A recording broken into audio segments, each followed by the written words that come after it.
In October of 2011, 11-month-old Lisa Irwin went missing from her crib in Kansas City, Missouri. Despite a mysterious call from the family's stolen cell phone, footage of a man carrying a baby on the road, and scent dogs alerting in the home, she has never been found. Where is baby Lisa? Lisa Renee Irwin was born on November 11, 2010, to parents Jeremy Irwin and Deborah Bradley in Kansas City, Missouri. Lisa had two older brothers at the time, aged 5 and 8, in 2010. And Lisa was described by her parents as a sweet and happy baby who loved spending time with her older siblings, who adored her.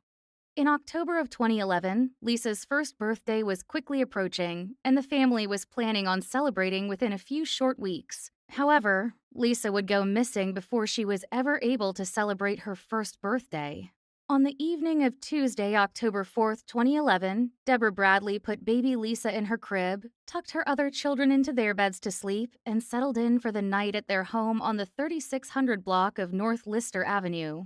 Around 10:30 p.m., Deborah checked in on Lisa to find her sleeping soundly, and knowing she had the rest of the night to herself to relax, she grabbed a bottle of wine and opened it with a neighbor, and the two sat drinking for a while until it was time for bed. Deborah had her first night alone that evening, as her husband was working his first overnight shift building a new Starbucks, and she didn't expect him home until the early morning hours. At some point in the night, Deborah climbed into bed and went to sleep. Around 4 a.m., Jeremy arrived home, and entering the house, he became instantly annoyed with his wife. The two had spoken a handful of times about their electric and heating bills and how to conserve money with their utilities. And when he entered the home, he found that the lights were on, the window was open, and the front door had been left unlocked. On top of that, the family's 3 cell phones were missing from their usual spot. That annoyance instantly turned into worry when he checked in on his sleeping infant, only to find that she wasn't in her crib. He immediately ran to the bedroom he shared with his wife, and not finding Lisa in bed with Deborah, he woke his wife asking where she was. Deborah was confused because she had checked in on Lisa at 10:30 and she had been sleeping. The couple had worried that perhaps somehow Lisa had managed to escape from her crib and leave the home, so they checked every inch of the house and up and down the streets calling for her. When they were unable to find Lisa, Jeremy and Deborah called 911 to file a missing persons report, and an Amber Alert was immediately issued.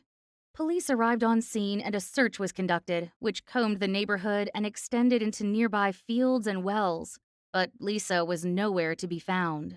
As the investigation went on, the public began to look at Jeremy, and especially Deborah, in a different light.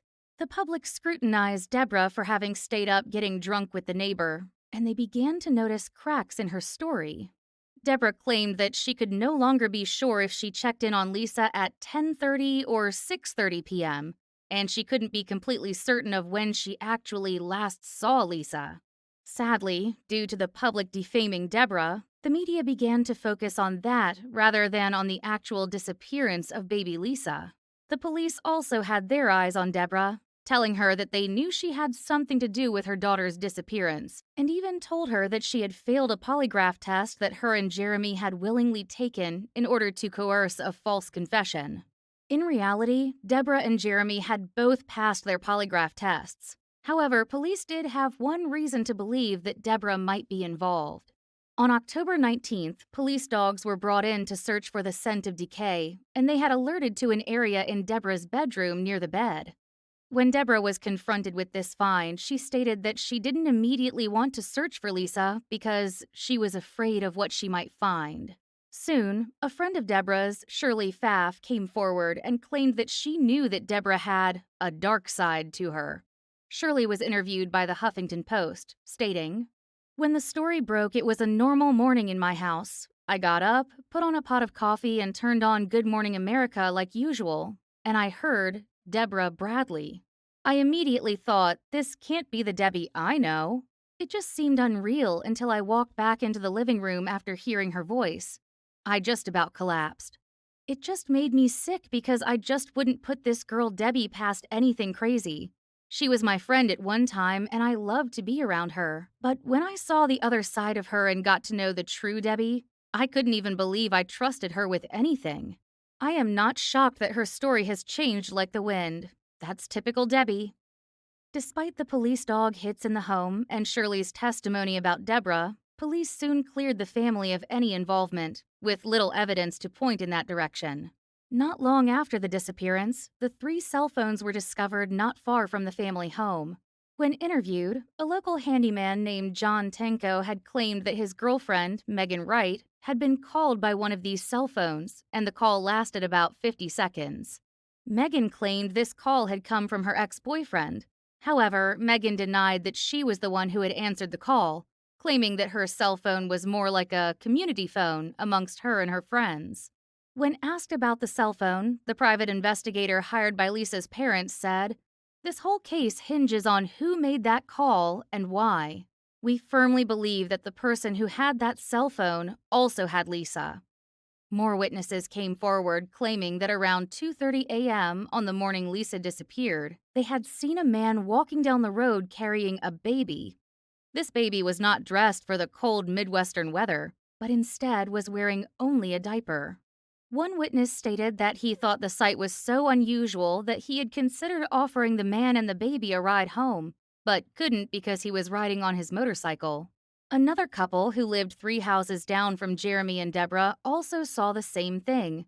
They claimed they had seen a man wearing a t-shirt who stood about 5'7" and weighing between 140 and 150 pounds, carrying a baby, only wearing a diaper. They also thought this was so unusual that they reported the sighting to the police on the morning of October 4th. While Lisa was last seen in her home wearing shorts and a purple t-shirt, both sightings were consistent in stating the baby had no clothes on, with the neighbor saying, "We seen the little arm, the leg. It didn't look like the baby had on any clothes, just a diaper." However, the timing seemed off for investigators, with an FBI agent stating this to ABC News. "Are you going to logically abduct a child, let's say in the midnight area, then 2 to 4 hours later you are spotted in the proximity of the neighborhood? I mean, that doesn't make any sense. It could be true, of course, but the logic of abducting a child is so you can take the child to some other location." A new lead came about when investigators discovered the sightings of a dumpster fire nearby around the time of Lisa's disappearance. The man who initially saw the fire stated that the flames were shooting several feet high into the air and that he believed that some sort of accelerant had been used. This prompted the police to show burnt clothing discovered at the scene of the fire to Lisa's parents and a subsequent search of a local landfill, but it is unclear what became of this. The search for Lisa went international when the sighting of a blonde, blue-eyed young girl who was seen in Greece came to light during a police raid. The young girl, about 5 or 6, was living in a Romani camp when she was found in 2013. The parents of the girl claimed that she wasn't their daughter, but that they took her in to raise her with their other 5 children, and a DNA test proved this. The girl was quickly put into foster care, and for a time it was believed that the girl could be the missing Lisa Irwin. But the DNA test was able to link the young girl up with her real mother, who also lived in Greece. In May of 2012, Lisa's parents reported that their credit card had been fraudulently used on a website to order fake birth certificates. The Today Show, America Live, and Jeremy and Deborah's private investigator confirmed the existence of this website, but it is unclear whether or not this fraud was linked to the disappearance of Lisa. Sadly, Lisa Irwin has never been found. Lisa's family still holds out hope that their questions about Lisa's whereabouts may one day be answered, and there is a $100,000 reward put in place by an anonymous benefactor. Police believe that Lisa may still be alive. This comes from the subreddit Unresolved Mysteries, written by TaraCalicosBike.